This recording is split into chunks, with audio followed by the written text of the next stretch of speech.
سوال یہ کہ ہدایت کے کیا کوئی سٹیپس ہیں کہ پہلا سٹیپ، اور کیا وہ فکس ہیں کہ پہلا یہ سٹیپ ہے، فار ایگزامپل نماز ہے، اور بھی غیبت چھوڑنا ہے، کوئی بھی گناہ جو انسان کی زندگی میں وہ کر رہا ہوتا ہے، زیادہ چوری ہو گئی کسی بھی قسم کا، تو کیا یہ سٹیپ بس کوئی اس طرح کا سٹیپ ہے کہ نہیں کوئی پردہ کرے گا تو پہلا سٹیپ پردہ ہی ہے، یا پہلا سٹیپ جو ہے وہ غیبت چھوڑنا ہی ہے، یا انسان کی مطلب کس طرح سے پتہ چلے گا کہ کیا، یعنی لوگ اب جس طرح فار ایگزامپل اگر آپ کوئی اللہ کی بات کرتے ہیں یا دین کی بات کرتے ہیں تو لوگ تو وہی بات سننے کو ہی تیار نہیں ہوتے نا کہ پہلے تم تو بیوی رہنے دو، اپنے ناخون چیک کراؤ، او مائی گاڈ اتنے بڑے، تم تو رہنے دو، تم تو خود کوئی پردہ ہی نہیں کرتی، تو تم اللہ کی بات کر بھی کیسے رہی ہو، یا مطلب اس چیز سے بھی روک دیا جاتا ہے کہ آپ تو بات ہی نہیں کر سکتے نا اللہ کی، کہ آپ تو خود بھی فالو نہیں کر رہے، حالانکہ انسان ہے، آپ کوشش کر رہے ہیں، ہر بندہ کوشش کر رہا ہے، اس کو پتہ ہے اس کے اندر کیا گناہ ہے، اس کو پتہ ہے اس کی ذات میں ایسی کون سی چیز ہے جو اس کے لیے بہت مشکل ہے چھوڑنا، اور وہ اس سے ہاں، تو پوچھنا یہ ہے کہ کیا یہ ایسی کوئی مطلب کہیں قرآن پاک میں کچھ ایسا مینشن ہے کہ پہلے اگر لڑکی پردہ کرے گی تو ہی وہ ہدایت یافتہ ہوگی یا اس کی طرف ہدایت کی طرف جا سکتی ہے، کہ لوگ جو آپ کو یا آپ کے اپنے ہی زیادہ تر کرٹیک کرتے ہیں آپ پہ کہ وہ آپ کی بات بھی سننا گوارا نہیں کرتے کہ بی بی تم تو رہنے دو نا، اللہ والی نہ بنو اتنا کہ تم تو کچھ فالو ہی نہیں کر رہی دین کو،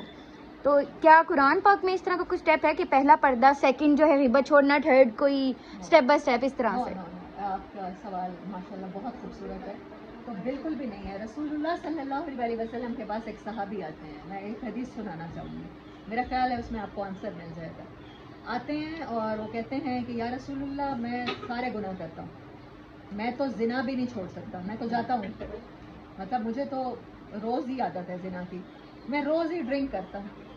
نہ میں نماز پڑھ سکتا ہوں، نہ میں یہ گناہ چھوڑ سکتا ہوں، آپ ایک کوئی حکم بتا دیں میں چھوڑ دیتا ہوں۔ آپ نے فرمایا جھوٹ نہ بولنا، اس کو جھوٹ نہ بولنے کا کہا اور اس کو اجازت دے دی گناہ کی، یعنی یہ صحابہ کے لیے شاکنگ تھا۔ وہ مسلمان، وہ تب بھی کلمہ پڑھ کے مسلمان ہوا ہے، اور اس نے کہا ہے کہ میں یہ گناہ کرتا ہوں، اور اس نے کنفیس کرنے کے بعد کہا میں کرتا رہوں گا اور چھوڑتا بھی نہیں ہوں میں ان کو، اس کے علاوہ کوئی بتاتے ہیں تو بتا دیں۔ آپ نے کہا اچھا جھوٹ چھوڑ سکتے ہو، تو اس نے کہا ہاں میں جھوٹ چھوڑ سکتا ہوں، اور پھر وہی جھوٹ کا چھوڑنا اس کی ہدایت کا سبب بن گیا۔ اس کو لگا کہ اگر میں رسول اللہ کی محفل میں دوبارہ آؤں گا صلی اللہ علیہ وسلم، اور مجھ سے پوچھیں گے کہ آج کسی عورت سے ہو کے آئے ہو، مل کے آئے ہو، ڈرنک کر کے آئے ہو، تو میں جو شرمندگی ہوگی تو میں اس لیے چھوڑ دیتا ہوں، اور وہ گریجولی وہ چلا گیا۔ ایک یہ سیرت کا واقعہ ہو گیا، اور دوسری بات یہ ہے کہ جب قرآن کہتا ہے، قرآن کی دعوت نبی صلی اللہ علیہ وسلم نے دینا شروع کی تو 13 سال احکامات نہیں دیے، نماز فرض نہیں کی، روزہ فرض نہیں کیا، حج فرض نہیں کیا، زکوٰۃ فرض نہیں کی، کچھ بھی احکامات جسے ہم لاز کہتے ہیں، کرمنل کوڈ کہتے ہیں، یا ویسے لاز آف اسلام اور شریعہ آف اسلام کہتے ہیں، وہ نہیں ہے۔ 13 سال ایمان بالغیب کی محنت کی ہے، لوگوں کو اللہ کے ساتھ تعلق بنایا ہے۔ تعلق بنانا بیس ہے لا الہ الا اللہ محمد رسول اللہ، بس یہی دعوت ہے۔ آپ یہ پڑھنے کے بعد آپ مسلمان ہیں، آپ کنسیڈر کرتے ہیں، اسلام آپ کو اپنے میں کنسیڈر کرتا ہے، آپ کے اعمال آپ کے اس کے مطابق ہیں، آپ کی نیت کے مطابق ہیں، آپ کے دل میں ایمان جتنا بڑھتا جائے گا۔ وہ صحابیات جنہوں نے چادریں منگوائیں اور پردہ کر کے گئیں گھر، وہ اس سے مشکل دین پر عمل کر چکے تھے، وہ انہوں نے اپنے گھر بار چھوڑ چکی تھیں، وہ اپنے باپ اور بھائیوں کی لاشیں دیکھ چکی تھیں، شہادتیں دے چکے تھے وہ لوگ خود۔ جب بڑے کام آپ کر لیتے ہیں، آپ کا اللہ کے ساتھ تعلق بڑا بن جاتا ہے، تو پھر اس کے بعد یہ حکم ماننا کوئی مشکل نہیں ہوتا۔ جب آپ کو یقین آ جاتا ہے کہ اللہ کوئی بھی حکم میرے فائدے کے لیے لایا، تو پھر اس کے بعد احکامات مطلب انسان تو کوشش میں ہی ہے نا کہ جس طرح اسٹیپ بائی اسٹیپ کون نہیں چاہتا، مطلب اللہ نے ظاہری بات ہے پردہ بھی بہت امپورٹنٹ ہے۔ دوسرے انسان کو بالکل کوئی حق نہیں پہنچتا کہ وہ کسی کو جج کرے۔ انسان کے ذمہ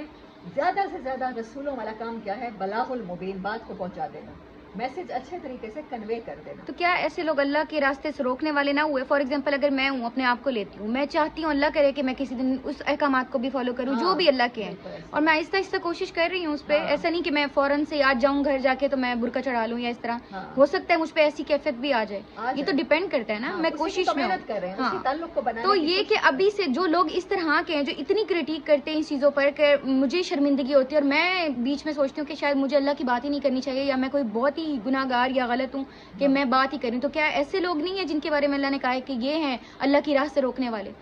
اور کئی دفعہ میں اسی وجہ سے قرآن کلاس میں بھی آنا چھوڑ دیتی ہوں کہ میں تو اس قابل ہی نہیں ہوں کہ میں قرآن پاک پڑھ سکوں یا اللہ کی کوئی بات کر سکوں کہ میں تو گناہ گار لڑکی ہوں, میں کیوں جاؤں قرآن پاک پڑھنے یا کچھ. تو یہ ایسے ہی لوگوں کی باتیں سن کر مجھ پہ اتنی اثر کرتی ہیں وہ. اب میں اس سے یہ تو نہیں کر رہی کہ میں اب انسان ہوں نا, میں نہیں کر رہی کہ میں کرنا تو مجھے یہ چاہیے کہ میں پردہ شروع کر دوں ان کی باتیں سن کر. مجھ پہ یہ کیفیت اب نہیں ہو رہی وہ تاری, تو میرے پہ دوسری یہی کیفیت ہو رہی ہے کہ میں اللہ سے دور ہو رہی ہوں. ہاں بھاگ جائیں آپ کا. دوسرے آپ کے پاس حل یہی ہے کہ پھر آپ قرآن کلاس میں ہی نہ آئیں, کیونکہ آپ ڈیزرو نہیں کرتے. آپ کو یہ سوچ آتی ہے نا, مجھے بھی یہی آتی ہے.